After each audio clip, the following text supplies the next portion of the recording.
네, 안녕하세요. 법률연구소의 최준영 여러분 인사드립니다. 지난 시간까지 이제 두 번에 걸쳐가지고 여러 가지 주제의 이야기를 해봤는데 두 번째 주제가 어떻게 보면은 사람들이 이제 많이 요즘에 관심이 많으신 증여, 상속, 뭐 관련된 여러 가지 세금과 관련된 이야기를 좀 해봤습니다. 그런데 이야기를 다 나누고 나니까 이게 우리가 뭔가 사람들과의 제일 중요한 건 가족, 그 다음에 결국은 인생에서 맞이할 수밖에 없는 뭐 여러 가지 이별 이런 과정인데 이게 꼭 상속만 가지고 되는 문제는 아닌 것 같다 싶어서 이거와 관련된 좀 더 폭넓은 이야기를 하기 위해서 저희 법무법인 율촌의 상속 가사팀장으로 계신 우리 김상호 변호사님 이 자리에 모셨습니다. 안녕하세요. 안녕하십니까. 네.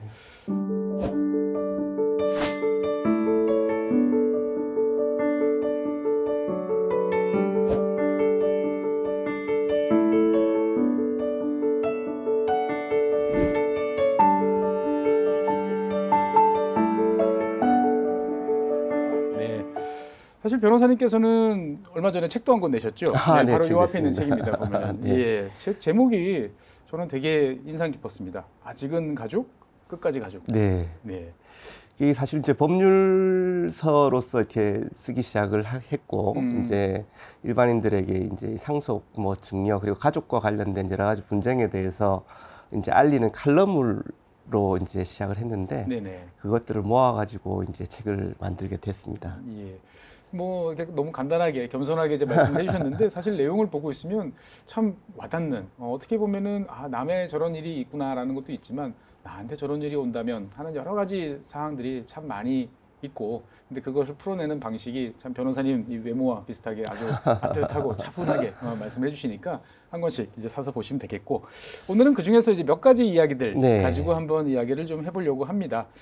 사실 이제 그 이 책 제목에서 이제 아직은 가족 이라고 하면 사실 많은 집들이 최근에 이제 어떻게 보면 행복한 가정을 꾸리다가 여러 가지 이유로 인해 가지고 이제 갈라서는 뭐 이혼이라는 것을 이제 종종 하곤 하는데 변호사님께서는 이 이혼과 관련된 업무를 오랫동안 지켜보셨죠 보면은. 네, 제가 이제 아까 책을 이제 쓰게 된 집필 동기에서 조금 더 말씀을 드리고자 하면 네네. 이게 이제 사실은 제가 한 6년간 서울가정법원에서 이제 이 가족과 관련된 가족 분쟁과 관련된 사건들을 처리했고 네네. 또 율촌에 합류해서는 약 5년 동안 지금 이제 비슷한 업무들을 지금 진행을 하고 있습니다. 그러면서 이제 이 가사 사건들을 처리하다 보니까 이게 이 가족들과 관련된 분쟁을 통해서 가족이 해체되고 사람이 또 개인적으로는 너무나 황폐하고 또 심리적으로나 정서적으로 어려움을 겪는 이제 사람들을 너무 많이 보아왔습니다. 그런데 그 원인들을 살펴보니까 이게 이제 그냥 단순한 재산 다툼만은 아니었더라고요. 그러니까 아주 그 이유나 그다음에 그 원인들을 쭉 찾아가 보면 아주 어릴 때부터 있었던 이런 이제 뭐 차별이라든지 아니면 뭐 냉대라든지 아니면 또 불공평하다는 생각들 이런 것들 치유되지 못한 것들이 감정들이 쌓여서 결국에는 이런 분쟁들이 나오게 되는데 이 분쟁들을 그러면 어떻게 하면은 좀 예방할 수 있을까 아니면 조금 그런 갈등들을 줄일 수 있을까라는 것들을 생각해 보다 보니까 이제 이게 우리가 가족이라고 생각하면 끝까지 가족이려면 적어도 아직은 가족이라고 생각하는 사람들이 모여 있을 때 뭔가 좀 다른 것들을 해보자라는 의미로 이제 한번 이런 책을 만들어 본 것입니다. 예. 그래서 이제 가족이면 계속 가족이어야 되는데 불행히도 이제 최근에는 이제 가족의 해체 이제 이런 일들이 많고 이제 결혼과 이혼 모두 이제 다 이제 뭐라고 그래야 되나요? 인생에 있어서 그렇게 특히 이혼에 있어서는 과거에 비해서는 훨씬 좀 편하게 생각하는 경향들이 있는데 변호사님께서는 이제 이 한 10년 넘게 지금 이쪽 이제 업무를 쭉 해오시면서 보니까 이혼 같은 경우도 일종의 트렌드가 있다? 뭐 이렇게 좀 말씀드릴 수 있는 게 있나요? 네, 아무래도 이제 여러분들 다 잘 아시다시피 이혼이라는 게 이제 결혼 건수는 줄고 이혼 건수는 거기에 비하면 사실 같이 줄어야 되는데 늘어나고 있습니다. 주변에서도 많아지고 있습니다. 네, 그렇죠. 그래 이제 이 이혼이 이제 늘어나는 이유는 뭐 여러 가지 요인들이 이제 사회학적으로나 법적으로 이제 이야기를 하고 있습니다만 아무튼 이혼에 대한 이제 사회적 인식이 조금 바뀌지 않았나.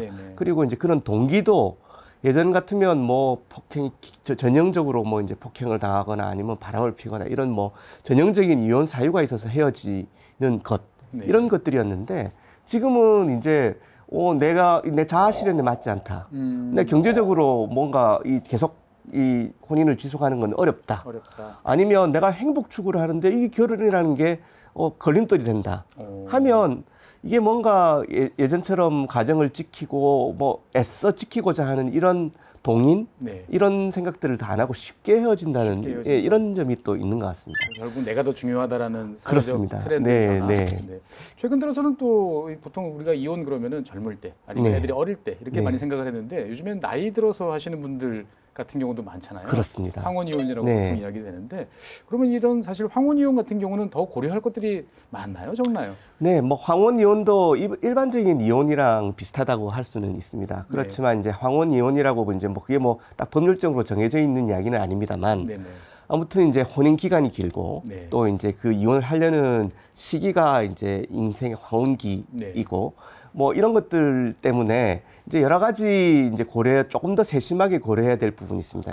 여러분들께서 결혼을 해 오셨는지 그 결혼 기간이 얼마나 됐는지 잘 모르겠지만 그 인생의 황혼기 역시 이제 60, 70, 80이 됐을 때 이혼을 결심을 했다면 네네. 그 얼마나 많은 사연과 그리고 고민이 있었겠습니까? 쌓아 올라왔던 네, 여러 가지 그렇죠. 그럼에도 불구하고 이혼을 결심을 했다면 이제 보통의 경우에는 뭐 이제 가족들이 이제 옛날 같으면 황혼 이혼이 어떤 거였냐면 주로 이제 오랫동안 이제 냉대와 뭐 이렇게 구박을 받아온 아내가 그렇죠. 이제 경제권도 없고 뭐 맨날 힘도 없는 남편을 이제 복수다. 네, 그렇게 해가지고 이제 애들 다 보내고 이제 조금 편해서 제2의 인생을 살아보겠다. 네, 더 이상은 당신과는 그만. 이런 생각으로 이제 이혼을 하겠다 이런 생각이 있었는데 요즘은 또 이제 여자분들이 경제권이 또 올라가고 또 분할연금 제도 이런 것들이 되면서 여성들의 이제 사회적 경제적 지위가 올라갔습니다. 그러면서 이제 인생의 내리막길을 걷는 이제 남편들이 경제적으로도 그렇고 육체적으로 체력적으로도 이렇게 신체적으로도 그 내리막을 걷는 남편들이 이제 아내의 냉대와 구박에 못 이겨 삼식이 이거 뭐 맨날 밥만 먹고 있느냐 이렇게 돈도 못 벌어오고 이런 이야기를 듣다가 참다 못 해가지고 이혼을 선택하는 이런 경우도 있는 것 같습니다. 그런 경향도 있고. 네.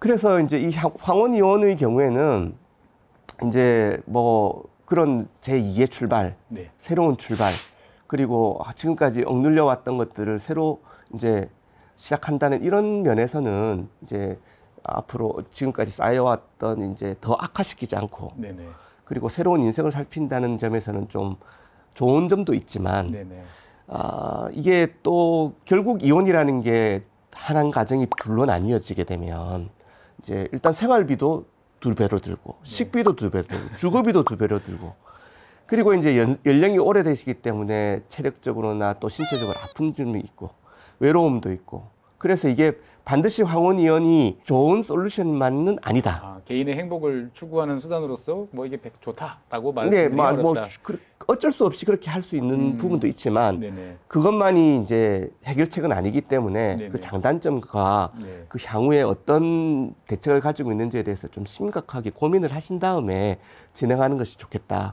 그래서 또 이제 이혼을 하고 나시면 또 나중에 뭐 또 재혼 이런 문제들도 있습니다. 그렇죠. 그러니까 뭐 이혼하신 만큼 또 혼자 살다가 또 외로워서 다시 또 재혼을 이제 하시는 경우들도 많고 재혼 뭐 커플도 되게 다양하고 또 어떤 경우에는 정식으로 좀 민망해서 그러신지 아니면은 어떤지 모르겠지만 정식으로 뭐 우리가 다시 재혼이라고 사람들한테 알리지 않고 그냥 이렇게 사실혼 관계처럼 그냥 이렇게 다시 잘 지내시는 분들도 이제 계시곤 하는데 사실 뭐 어떻게 보면은 헤어진 만큼 또 만남도 조심스러워서 일단 다시 만나신 거에 대해서는 축하를 드려야 될 텐데 그런 재혼을 했을 때 또 주의하거나 사실 법률적으로 봤을 때 뭔가 신중하게 좀 판단해봐야 될 요인들도 있을까요 보면? 그러니까 이제 좋아서 그냥 만나면 끝난다 이렇게 생각하는데 요즘은 뭐 이제 재혼 뭐 이혼에 대해서도 사회적인 거부감도 없고 그게 뭐 결핍이라든지 잘못 이렇게 생각하지 않는 사회적 분위기가 돼서 다시 재혼을 하고 이제 하는 것에 대해서도 사실 부담감들이 많이 줄어드신 거는 맞는 것 같습니다. 이제 다만 이제 이 황혼의 경우에 상처를 하시거나 아니면 이혼을 하신 다음에 이제 연령이 좀 된 다음에 다시 이제 재혼을 하시는 경우에서는 서로 이제 젊을 때 이제 돈 한 푼 없어도 이렇게 하트 뿅뿅 해가지고 예, 결혼하는 사랑의 감정으로 그런 것만으로 결혼을 했던 것이랑 달리 네. 이제 실패 경험도 있기 때문에 또 경제적으로 안정되는 것을 추구하는 것일 수도 있고 또 사회적으로 외로움이나 고립된 것을 타파하기 위한 목적도 있고 네네. 여러 가지 이제 그 사랑 외에 다른 요소들이 있긴 하거든요. 반드시 법률혼, 네. 혼인 신고를 해서 이제 가족관계 등록부에도 올라가서 법률혼으로 이제 다시 이 남은 인생의 여정을 같이 가야 되느냐 네. 하는 데에 대한 고민이 있습니다. 왜냐하면 이제 각각의 이제 자기들의 자녀들이 있고 이제 전혼 자녀들이 있고 네네. 그들의 이제 반대가 있을 뿐만 아니라 나중에 이제 혹시나 어느 한쪽에서 뭐 이제 아프다든지 아니면 인지 능력이 쇠퇴한다든지 아니면 나중에 돌아가셨을 때 네네. 이 상속 문제라든지 재산 문제라든지 이게 전처 소생들과의 관계 네네. 이런 것들에 있어서 좀 복잡한 문제들을 가져옵니다. 그래서 이게 어떻게 보면 좀 순수하지 못하게 목적으로 결혼을 한다 이런 이제 또 서로에 대한 의심도 있을 수 있고 그렇죠. 이렇게 해가지고 이제 이런 분쟁들이 많이 있을 수 있어서 이게 재혼 가정에서 일어나는 여러 가지 분쟁들이 또 새로운 양상으로 많이 있어서 또 조심하셔야 될 부분이 있습니다. 그 박사님께서 말씀하셨던 이제 사실혼 그래서 이제 보통은 혼인신고를 하지 않고 이제 사실혼으로 사는 이제 이런 분들이 많이 늘어나고 있거든요. 네네. 사실혼은 이제 보통 우리가 살기에 뭐 동거하는 거면 사실혼 아니냐 네네. 이렇게 생각하기 쉬운데 요즘 젊은 사람들도 이 사실혼에 대해서 매우 관심이 많습니다. 관심이 많은 것 같아요. 이게 사실혼이 이제 뭐 이 사실혼이라는 이름으로 약간 이제 뭐 불륜 뭐 이런 것들을 생각하시는 분들도 많이 있어서 네네. 사실혼 법적 관계가 어떻게 되느냐 이런 것들도 이제 문제가 될 수 있거든요. 사실혼은 근데 일반적으로 우리가 생각하는 것보다는 사실혼에 대한 법률적인 문제는 조금 더 깊이 생각해 봐야 될 문제가 있습니다. 어떤 게 사실혼은 있을까요? 네.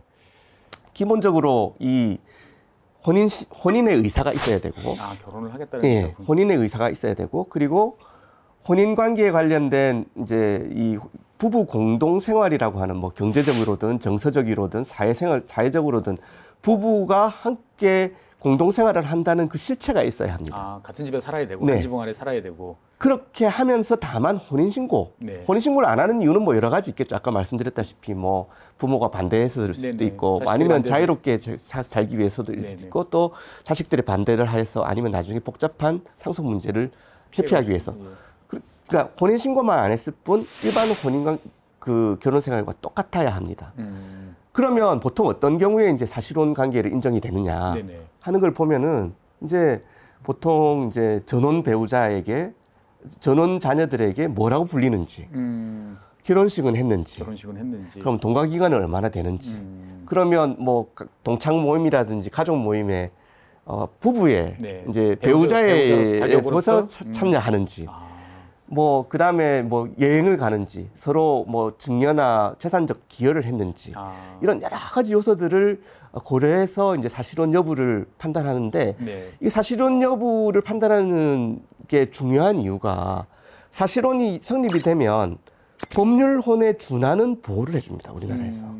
결혼한 것과 혼인 신고한 그렇죠. 것과 동일하게. 거기 비슷한. 왜냐하면 이제 그렇게 되면 이제 부당하게 예컨대 한쪽이 나 이제 너 싫어져서 파기할래라고 하면 거기에 따른 손해배상을 해야 될 수도 있고 뭐 아니면 재산분할도 해야 네. 됩니다. 다만 이제 상속 문제만 없을 뿐이죠. 대법원에서는 이 사실혼 관계에 대해서 우리는 뭐 동거 그 정도 하고 했으면 그냥 당연히 예, 사실은 인정받는 거 아니에요? 인정받는 거 아니냐 이렇게 생각하는데 네. 생각보다는 되게 사실은 인정이 엄격하다는 것을 엄격하다. 아시면 됩니다. 그러니까 이제 쉽게 뭐 아니면 우리 같이 사니까 사실혼 이건 아니다. 네, 그건 아닙니다. 네. 그러니까 어떻게 보면 여러 가지 참 가급적이면 이혼이라는 건 참 없었으면 좋겠다 싶지만 그렇습니다. 있고 또 그러면 반드시 또 거기에 따른 재혼이라는 게 있는데 네. 이게 또 새로운 문제들을 또 양산해내는 그런 그렇습니다. 과정이 있군요. 보면. 네네. 그래서 이 책과 관련돼서 뭐 이야기를 쭉 보다 보면 사실 저는 이제 부모님이 이제 연세가 좀 있으시다 보니까 이제 그 헤어짐, 특히 이제 뭐 이혼도 있지만 모두에게 찾아온 수밖에 없는 그 죽음이라는 그 과정을 그렇습니다.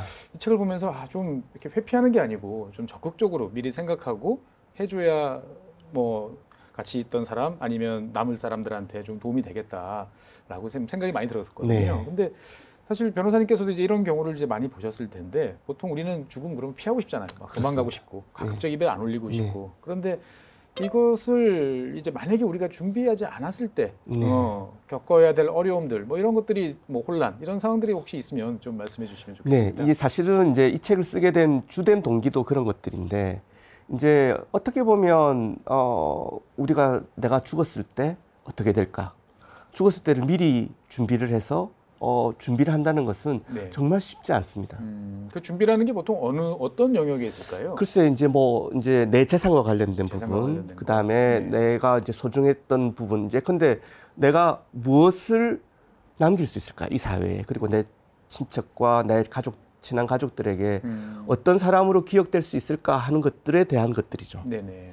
그래서 이제 주로 이제 양상은 요즘 이제 재산을 놓고 이제 내가 평생을 피땀 흘려서 만들어 놓은 일부 네. 재산이 있습니다. 근데 그 재산이 있는데 이게 이제 내가 죽고 나면 내 소유가 아닌 거죠. 그렇죠. 이제 사람이 죽고 나면 이게 죽음을 통해서 일정한 범위의 친족에게 이 재산이 이전되는 것을 상속이라고 네네. 합니다. 그건 이제 죽음을 통해서 이루어지는 그렇죠. 것이고요. 요즘은 또 이 죽음 전에 이제 뭐 나중에 또 기회가 됐으면 말씀드리겠지만 내가 인지 능력이 상실하는 경우도 많이 있어요. 치매 같은 네, 경우가 대표적으로. 치매 같은 것들이 있으면 이 재산을 이전하는 시기를 땡기는 네네. 상속을 땡겨오는 그래서 자녀들이 인지 능력을 잃어버린 아버지 어머니를 놓고서 재산을 먼저 그냥 그 아버지의 의사에 반해서 네네. 그들의 의사를 빙자해서 자기 것으로 만드는 이런 일도 뭐 많이 있거든요. 드라마에서 많이 등장하는 그런 맞습니다. 이제 주제죠. 근데 그게 드라마에서 있는 것은 아니고요. 네네. 이게 상속 분쟁이라든지 유산 분쟁이라든지 이런 게 무슨 재벌가나 아니면 아주 재산이 많거나 드라마나 이런 이 막장 드라마에서만 나오는 것이 아니고 네네.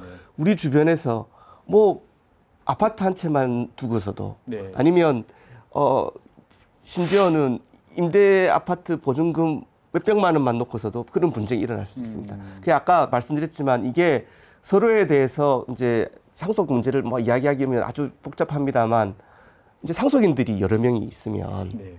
보통은 이제 아버지가 남기고 남은 재산에 대해서 이제 어떻게 나누느냐가 문제가 될 거 그렇죠. 아닙니까? 나누어 가지느냐. 예, 예. 이제 보통은 이제 아버지가 이렇게 나누어라라고 하는 걸 미리 정해주고 돌아가시는 수도 있죠. 그걸 유언이라고 하고요. 그렇죠. 그게 만약에 없으면 이제 서로 협의를 해서 뭐 아버지 아프실 때 네. 많이 도와주셨으니까 그렇죠. 뭐 누나가 많이 가져. 네네. 나는 뭐 먹고 살만하니까 그만 가져도 돼.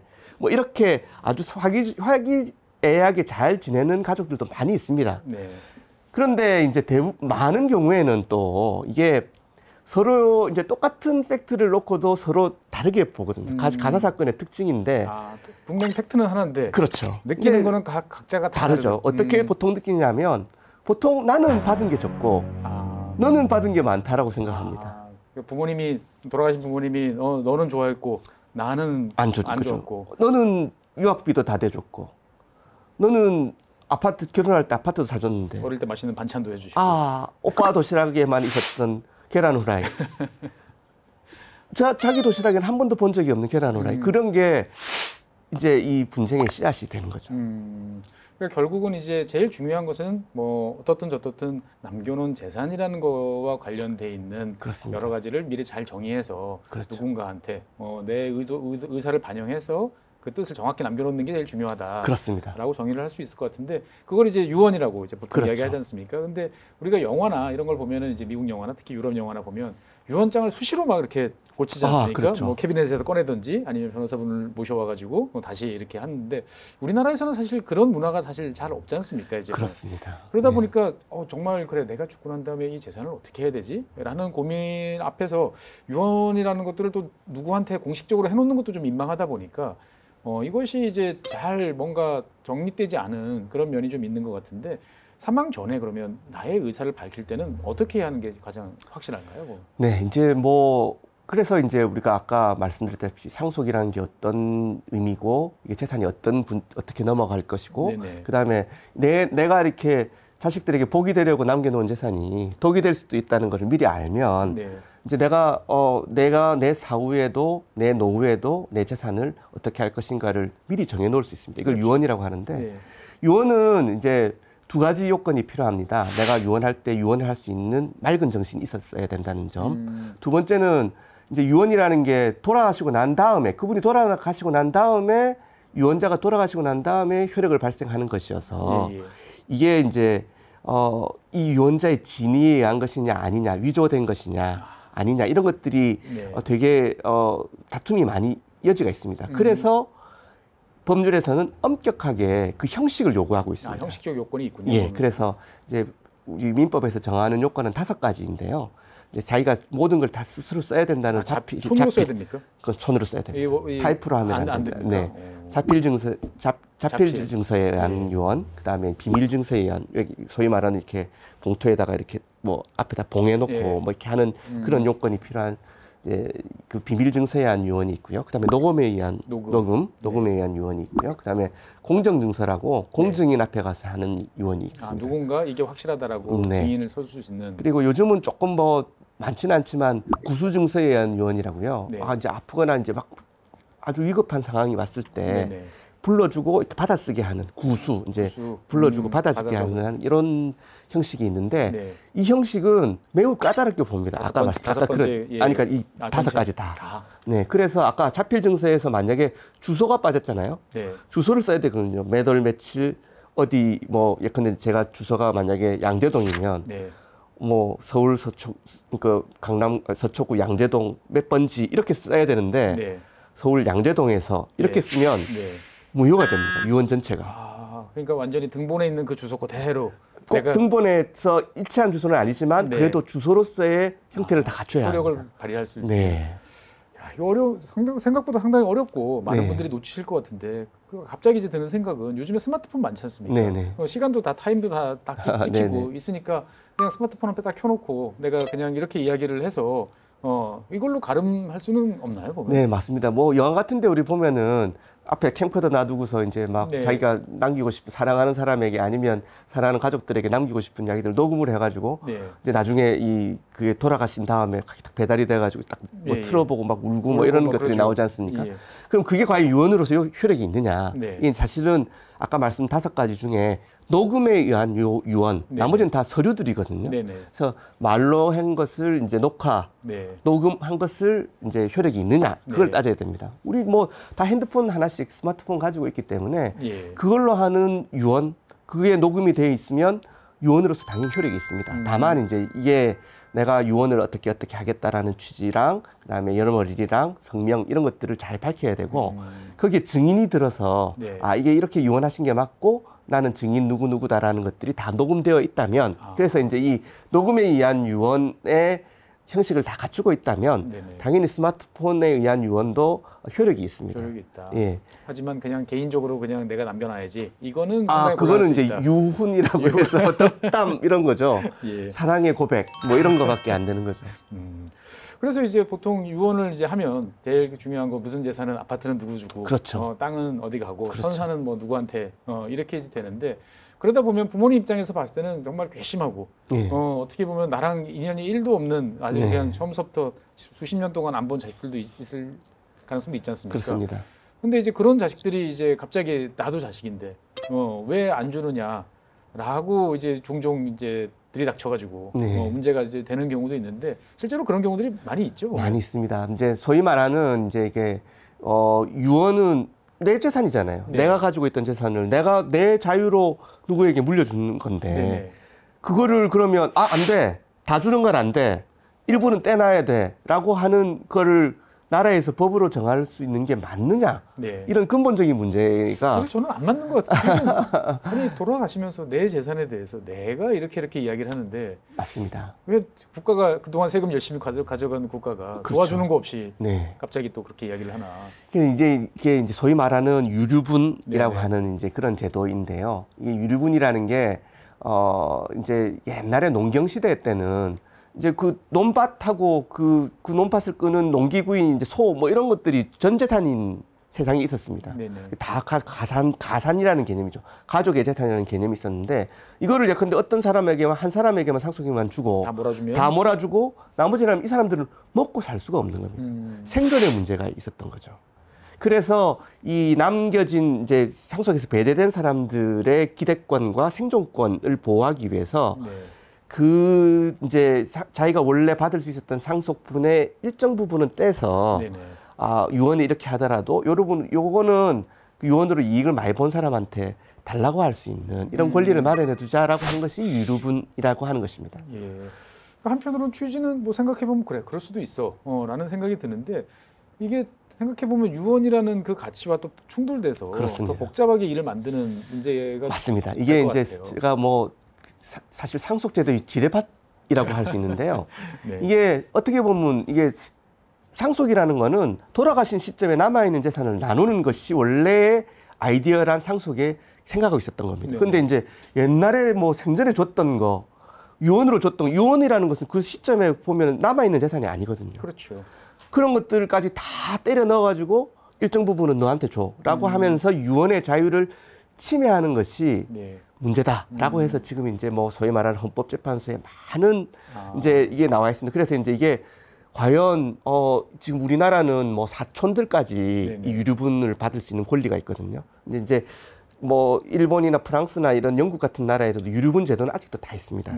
다만 이제 유류분을 청구할 수 있는 권리자가 어디까지 인정될 것이냐, 네네. 아니면 아까 남겨놓을 범위를 우리는 원래 내가 받을 수 있는 경우에 반 내지는 3분의 1을 보장하고 있거든요. 그건 너무 많은 너무 거 아니냐. 많다. 예. 뭐 이렇게 해가지고 이제 이런 것들을 없애자, 네. 아니면 이걸 줄이자, 이런 논의들이 많이 이루어지고 있습니다. 아직까지는 유류분이라는 건 분명히 존재를 남아 한다. 있습니다. 실제로 그러면 뭐 개인 뭐 자산이 좀 많으신 분들 같은 걱정이 되겠지만 제가 딱 그 말씀을 듣고 첫 번째 걱정이 되는 거는 내가 기업을 경영하고 있는데 그렇습니다. 아무리 봐도 둘째 아들이 잘할 것 같아. 네. 그래서 뭐 그동안에 경영 수업도 시키고 여러 가지 이제 실질적으로 업무도 다 하고 네. 그래서 이 회사는 둘째가 가져가는 것으로 네네네. 이미 다 정리를 했는데 네. 그동안에 이제 그 결정에 삐져가지고 얼굴도 안 비치던 셋째나 첫째가 와가지고 내 몫을 달라라고 네. 하면 사실 그 기업이라는 어떻게 보면 존재 자체가 또 여러 가지 위협을 받을 수 있을 것 같은데. 네, 그렇습니다. 이게 이제 소위 말하는 가업승계와 관련된 이제 문제인데요. 이게 네. 유류분이 이제 어떻게 보면 가업승계의 이 걸림돌이 될 수 있다는 그런 비판이 있습니다. 네네. 그게 이제 두 가지 면에서 그런데 사용자가 있었다고 칩니다. 네네. 그래서 둘째한테 다 몰아줬는데 네. 기업 하나를 온전히. 예. 그러면 이 사람 나머지 세 사람은 자기가 받을 게 이제 원래 4분의 1, 4분의 1, 4분의 1, 4분의 1씩 원래 받을 수 있는 법정 상속분이 있고 네. 거기에 2분의 1씩인 8분의 1씩이 유류분으로 주어집니다. 그러면 나머지 세 사람이 아버지의 뜻에 유지에 반해서 네. 이 둘째 아들에게 청구할 수 있는 지분은 8분의 1씩이 됩니다. 8분의 1씩. 그럼 뭐 8분의 3만큼을 네. 달라고 할 수 있어요. 오. 그러면 원래 아버지가 가지고 있었던 이 회사의 지분이 80%보다 만약에 적다면 네네. 이 사람은 그렇게 8분의 3을 다 가져가 버리고 나면 네네.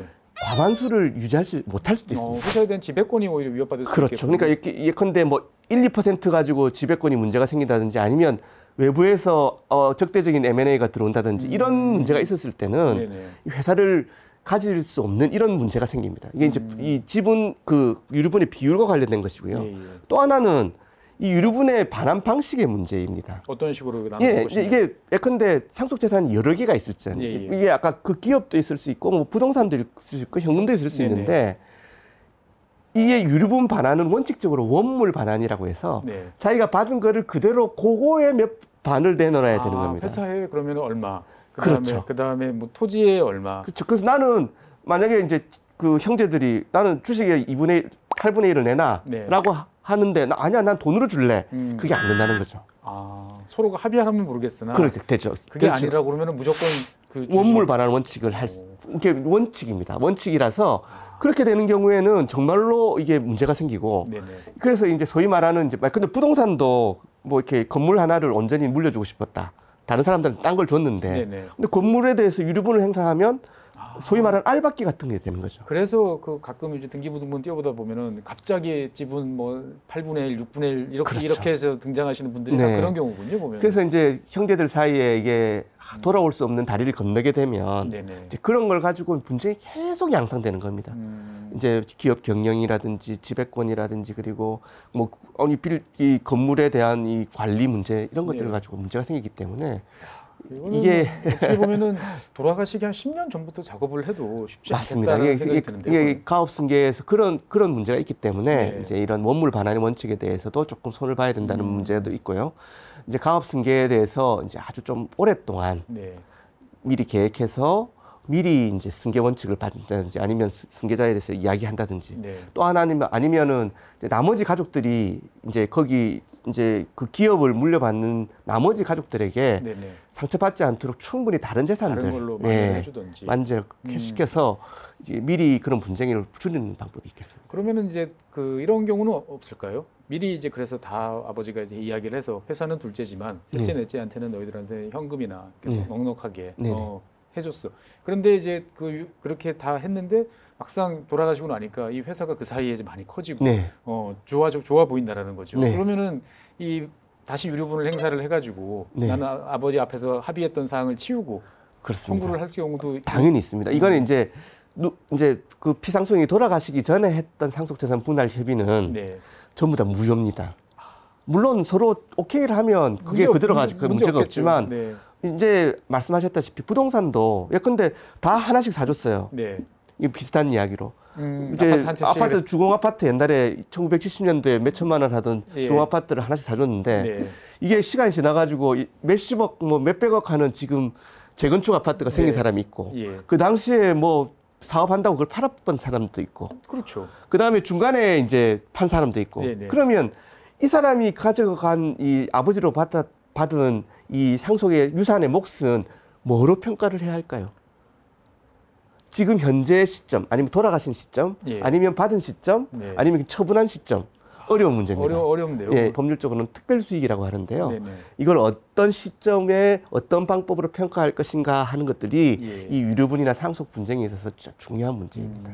그런 일이 안 생기면 제일 좋겠지만 그렇습니다. 이게 사실 뭐 안 생기기가 참 힘들겠다라는 어렵습니다. 생각이 네. 많이 듭니다. 그래서 이런 부분들을 다 고민을 하시고 네. 아시고 그다음에 뭐 제일 이제 관심 이제 지난번 우리 그 대담에서 이야기하셨겠지만 세금 문제 같은 것들을 네네. 잘 고민을 하셔서 미리 준비하지 않으시면 결국은 이건 분쟁으로 갈 수밖에 없는. 그러니까 이제 뭐 죽는 이야기 막 이거 기분 나쁜데 그렇죠. 그걸 기분 나쁘게 생각할 게 아니군요. 보면은 그렇습니다. 일찌감치부터 고민하시고 네. 뭐 변호사님하고 상의하고 해서 최적의 솔루션을 만들어 놔도 또 문제가 생길 수도 그러니까 있다. 아까 박사님께서 잠깐 말씀하셨지만 우리나라에서는 이런 문화가 잘 안 돼 있어요. 네네. 예컨대 지금 명절 때 아버지한테 가서 아버지 한 달쯤 있다가 아버님께서 치매에 걸리실 것 같고 한 1년쯤 있다가 돌아가실 것 같으니 미리 임의후견 계약서를 쓰거나 네. 유언장을 만들어 놓읍시다 네. 라고 이야기를 하면 쫓겨납니다. 당장 뭐 메타작 아니면 내가 지금 쫓겨나든 죽으라는 얘기냐. 네, 네. 특히나 이제 기업 가시는 분들 같은 경우는 기업을 내 손으로 일구신 분들 같은 경우는 카리스마도 있으시고 그렇죠. 또 그런 거에 대해서 감히 누가 또 이렇게 말을 꺼내기도 사실 어려운. 저도 이제 근데 네. 변호사로서 이런 일을 저러 하시는 이제 변호사로서 이제 회장님들이나 이제 기업 운영하시는 분들한테 이런저런 이제 연세가 드시면 뭐 이 후견의 문제라든지 상속의 문제에 대해서 이렇게 좀 준비를 하셔야 된다고 말씀하면 네, 거의 90% 이상은 이렇게 얘기하십니다. 아직은 아니야. 아직은 아니야. 우리 가족은 안 그래. 우리 며느리들은 그렇지 않아. 우리 딸들은 그렇지 않아라고 이야기하십니다. 네. 이제 보통 그렇게 이야기 안 하시는 분들 가족에서는 큰 문제가 없는데 그렇게 이야기하시는 분들 중에는 문제가 나중에 생기시더라고요. 그게 아주 미묘한 문제 때문에 이게 네. 차별을 그리고 상대방의 이제 심판이 없어졌거든요. 아버지는 돌아가시고 없어요. 그러면 옛날 같으면 뭐 좀 불만을 이야기해도 너 조용히 해. 네. 뭐 이렇게 이야기 좀 정리를 해주셨는데 이제는 없으니까. 오히려 그 동안에 이제 손해 본 감정까지 더해져. 이제는 부모님이 아니라 네. 자기 자식들 나 자신 각계 전투로 나가는 거죠. 그러면 이게 참 어려운 뭐 질문이긴 한데 대략적으로 그냥 일반적으로 사람의 나이로 봤을 때 보면 언제 몇 살 정도부터는 이런 거를 좀 그래도 생각을 해보고 상의도 좀 하고 네. 이제 고민하는 게 좋을까? 글쎄요. 저는 뭐 아직 사실 솔직히 말씀드리면 이제 이게 요즘은 치매나 뭐 이렇게 뇌출혈 이렇게 해가지고 이제 좀 이따 말씀드리겠지만 이 성년 후견과 관련된 문제들도 많이 생깁니다. 그래서 이런 것들이 다 연결돼서 미리 빠르면 빠를수록 좋다. 그래서 이런 것들에 대한 조금 관심을 가지시고 네. 사실 인터넷이나 이런 데는 좀 뭐 좀 부정확한 이제 정보들이 좀 너무 난무하는 너무 경향은 난무하죠. 있습니다만 네. 그럼에도 불구하고 좀 관심을 가지시고 찾아보시면 그리고 네. 지식을 좀 습득을 하시면 이게 내가 사랑하는 가족들에게 내가 정말로 피땀이를 일군 제사산이 그리고 이들에게 분쟁이나 이 지금 진흙탕 싸움을 만들지 않게 하기 위해서는 정말로 지금 화기애애하고 좋은 가족일 때 그게 사실 준비를 해야 제일 되는 좋은데. 건 어렵습니다. 그래서 그걸 지금 가져와 가지고 이야기하는 게 어렵지만 어렵지만 그렇지만 시작하고 해야 되고 요즘은 많이 바뀌고 있습니다. 아까 말씀드렸다시피 아버지한테 그런 이야기, 어머니한테 그런 이야기 하기 어렵지만 네. 고양이 목에 방울 달기처럼 어려운 일이지만 그럼에도 불구하고 이제 이런 이야기들을 솔직하게 이야기하고 서로 심리적으로나 정서적으로 문제들을 치유하고 해야 네. 이런 분쟁 없이 잘 이룰 수 있다는 게 제 생각입니다. 이게 들으면 들을수록 각 집마다 상황도 다르고 다릅니다. 그렇기 때문에 뭐라고 일괄적으로 말할 수는 없고 어렵습니다. 그 케이스에 대해서 다 터놓고 변호사님과 상의를 일찌감치 빨리빨리 해서 최저감을 찾아내는 게 제일 네, 그렇습니다. 네. 좋겠다라는 생각이 들고 그리고 이제 중간중간에 계속 말씀하셨는데 사실 요즘에는 죽음보다 더 두려운 거는 치매다. 네. 예, 이런 이야기 되게 많지 않습니까? 네. 뭐 대부분의 병들이 이제는 다 약으로 아니면 의학 기술의 발달로 이제 다 없어지거나 관리 가능한 범위가 되다 보니까 남은 거는 이제 암하고 이제 치매다라고 네. 하는데 암은 차라리 병이니까 그러려니 하는데 치매는 정말 두렵지만 점점 비중이 높아지는 건 어쩔 수 없지 않습니까? 그렇습니다. 그러면 치매에 걸리신 분은 이게 정상적인 이 인지 능력, 사고 활동이 안 되는데 결정을 재산 분할이라든지 상속 이런 거 했을 때 더 어려울 면들이 많을 그렇습니다. 것 같습니다. 네, 그게 이제 치매라는 거 저도 뭐 아주 의학적으로 잘 알고 있지는 않지만 이게 어느 순간에 이제 진행이 되고 네. 그다음에 또 서서히 이제 이게 비가역적으로 진행되다가 어느 순간 더 많이 나빠지고 이렇기 때문에 계단식이죠, 이렇게. 네. 예. 그래서 이거를 이거를 좀 괜찮다라고 생각해서 준비를 안 하시고 있다가 네네. 예컨대 기업체를 운영하시는 분도 있지 않습니까? 뭐 그렇죠. 세간에 뭐 알려진 뭐 이렇게 예, 대기업도 있지만 그렇게 해서 이게 이게 후계자 구도라든지 기업의 향배 문제가 될 수도 있습니다. 갑자기 준비가 안 돼 있는 상태에서 뭔가 이상해지셨어. 많은 생각이 드는 거. 그러면 이제 나중에 그걸 가지고 이제 보통의 경우에는 이제 그 약간의 이제 그런 정신적으로 인지 장애가 있는 것을 미리 캐치한 가족분들이 네. 그분을 모시고 가죠. 어디로 갑니까? 자기 집으로 모시고 가서 아니면 그 집으로 들어가서 유리한 그렇죠. 그리고서 다른 가족들의 이 접근을 막고 그분의 의사라는 것을 빙자해서 네. 여러 가지 처분 행위와 그다음에 승계 행위를 진행하죠. 그러면 그게 과연 본인의 지능에 의한 것인지 아닌지를 밝혀내기가 쉽지 않습니다. 이게 초기 치매나 이랬을 때는 맞습니다. 저도 주변 분들 이제 생각해 보면 처음에 저분이 나이가 드셔서 약간 총기가 떨어지셨나? 자꾸 잊어먹으시네. 라는 정도인데 지나고 보면은 이미 이제 인지 장애가 상당 그렇습니다. 부분 진행이 됐더라고요. 근데 그럴 때 내린 결정을 그냥 받아들여야 되는 건지. 그렇습니다. 참 어려운 문제가 되게 어려운 문제입니다. 그리고 또 요즘 또 트렌디하게 많이 일어나는 일들은 뭐냐면 연세가 지긋하신 분이 계시는데 할아버지가 계시는데 이 할아버지를 이제 옆에서 돌볼 수 있는 간병인 이런 분들이 들어오셔가지고 잘 돌보세요. 대부분의 간병인은 그렇지 않습니다만 오시다가 갑자기 어느 날 보면 이 간병인께서 부인으로 등록이 돼 있는 경우가 있습니다. 혼인신고가 돼 있는 경우죠. 혼인신고돼 있는. 그러니까 제가 이게 생각보다 많습니다. 제가 사건을 한 게 몇 개가 되거든요. 그래서 갑자기 자식들 입장에서 봤을 때는 그래서 나중에 이제 그걸 알고선 막 뛰어와서 막 물어보죠. 이게 어떻게 된 일이냐 하면은 뭐 내가 너희들 찾아오지 않는 너희들보다 저기 있는 사람이 나한테 너 잘해주고 나한테 저 고마워서 내가 혼인신고하라고 했다. 라고 하면 나중에 조금 있으면 또 잊어먹으시긴 하죠. 그런데 그거를 나중에 무효다라고 하기 어렵습니다. 그리고 솔직히 말하면 그게 그분의 진의일 수도 있습니다. 진일 수도 있습니다. 진의일 수도 있습니다. 저 진정한 마음일 수도 있습니다. 자식들 입장에서 봤을 때는 이거 아닌 것 같은데라고 생각하지만 그렇죠. 뭐 옛날에 뭐 추적 60분인가 뭐 이런 데 보면은 막 그것이 알고 싶다 했나요? 아무튼 이 입양을 하는 경우도 있습니다. 간호사가 그러니까 가정부가 입양을 하기도 하고요. 자식으로. 네.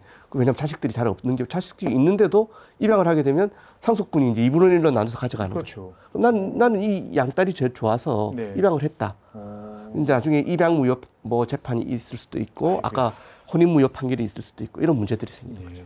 그러니까 사실 생각만 해도 끔찍한 어떻게 보면 참 마음이 무거워지는 이제 그런 상황들인데 이런 것들이 이제 걱정이 되시는 분들은 분명히 많으실 거란 말이죠. 그러면 어디서부터 이런 상황을 준비를 하고 네. 뭘 해야 되는지 좀 말씀해 주실 것 같아요. 이게 이제 소위 이런 것들은 이제 혼자서 스스로 예컨대 정신적으로 보통은 이제 성년이라면 19세 이상이라면 네. 스스로 자기 판단에 의해서 어떤 법률 행위를 할 수 있는데 네.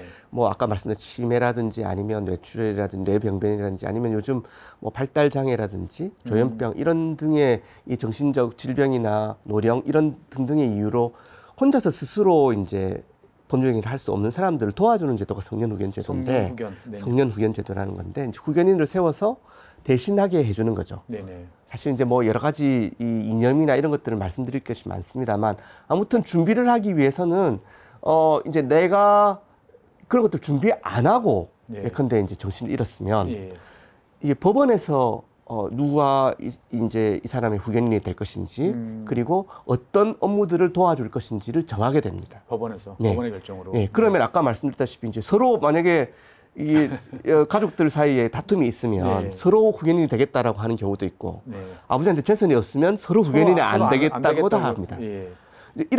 이런 걸 방지하려면 내가 혹시라도 정신을 이제 인지 능력이 잃거들랑 뭐 예컨대 내가 사랑하는 내 딸이 내 후견인이 되어서 이런 업무들을 내 대신 해다오라고 하는 계약을 체결해 둘 수 있습니다. 아, 성년 후견 계약을. 네, 이게 임의 후견 계약이라고 하는데 이런 것들을 본인이 이제 정신이 온전하실 때 미리 계약을 체결해 두고 정말로 내가 나중에 정신을 잃으면 이제 법원 허가를 통해서 이제 후견인이 아까 계약 체결된 대로 그 후견인이 나와서 이제 내가 생각했던 내 뜻대로 내가 원하는 사람이 그런 업무를 하게 되는 거죠. 이런 방법을 쓸 수 있습니다. 미리 그것도 참 미리미리 잘 지원해야 미리 준비해야 합니다. 쉽지 않습니다. 그리고 내 생각이 뭔지도 정확히 알려줘야 되고. 그렇죠. 이게 이제 우리의 자기 결정, 내가 내 뜻과 내 자유에 의해서 내 모든 법률 관계를 정한다는 것이 이제 우리 좀 사적 자치 원칙의 기본적인 태도인데 이게 결국은 내 노후, 내가 정신 능력을 잃었을 때, 그리고 내 사후,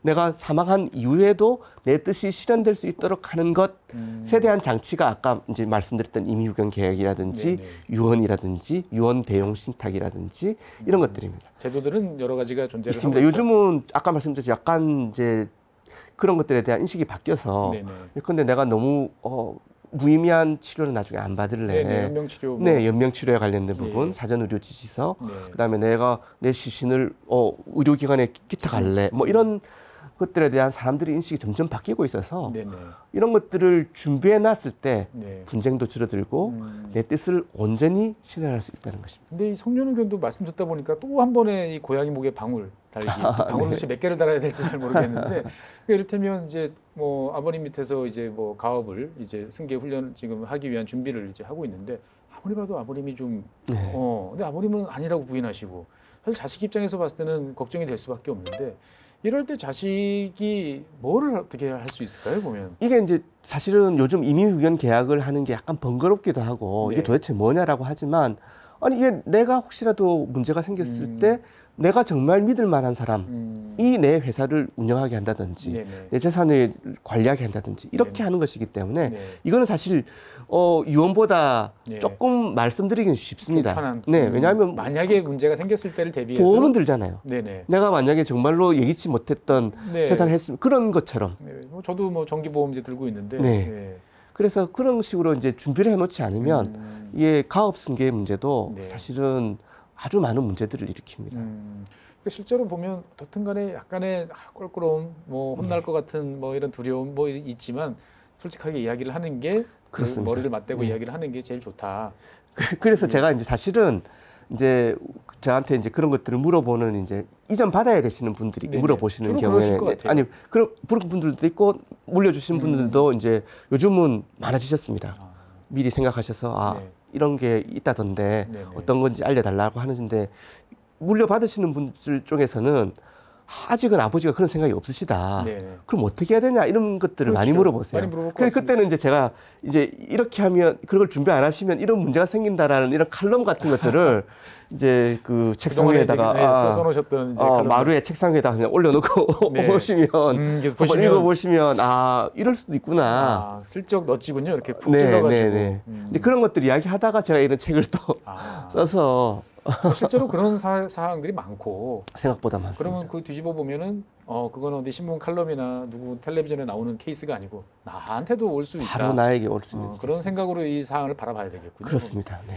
일단은 뭐 변호사님께서 이제 이 좋은 아직은 가족 끝까지 가족이라는 책을 통해서 여러 가지 지금 말씀해준 사항들이 있으니까 일단 기본적인 사항들은 뭐 이 책을 읽어보면 네. 되긴 될 것 같습니다만 그래도 이 자리를 빌려가지고 어떻게 네. 보면 가족 뭐 그다음에 여러 가지 뭐 헤어짐과 관련된 여러 종합적으로 봤을 때 네. 어떻게 우리가 이런 것들을 대하고 가야 되는지에 대한 자세, 네. 마음가짐 네. 이런 거에 대해서 한번 말씀해 주시면 내가 좋을 지금 것 같습니다. 제가 오늘 박사님께서 말씀드리면서 여러 가지 이제 미리 뭐 먼저 이렇게 말씀드린 것들이 많이 있지만 기본적인 것은 이 모든 것들이 나에게도 일어날 수 있다는 겁니다. 나에게도 일어날 수 있다. 나에게도 예상치 못했던 인지 능력의 장애가 네. 예상치 못했던 시점에 올 수 있다는 점. 그리고 정말로 순종적이고 착할 것만 같던 부인이 네. 어느 날 나에게 이혼 소장을 들이밀 수 있다는 점. 그리고 정말로 순종적이고 착했던 자녀들이 네. 내 재산을 놓고 끝없이 그렇습니다. 싸우고 진흙탕 싸움을 벌이고 진짜 드라마에서나 나올 법한 싸움을 벌일 수 있다는 그 가능성을 내 것으로 생각하면 거기에 대해서 준비를 해야 된다는 것이죠. 준비를 해야 된다. 예, 그래서 아직은 가족일 때 네. 끝까지 가족이기고 싶다면 아직은 가족일 때 준비를 해야 된다는 힘들지만 것이죠. 네, 네, 마음을 다져먹고 준비를 해라. 그렇습니다. 네, 그래도 끝까지 가족인 게 훨씬 좋다. 그렇습니다. 네, 네, 아니, 끝까지 가족이고 싶지 않습니까? 네. 그러니까 내가 사랑하는 가족들이고 그리고 내가 피땀 흘려 놓은 재산인데 네.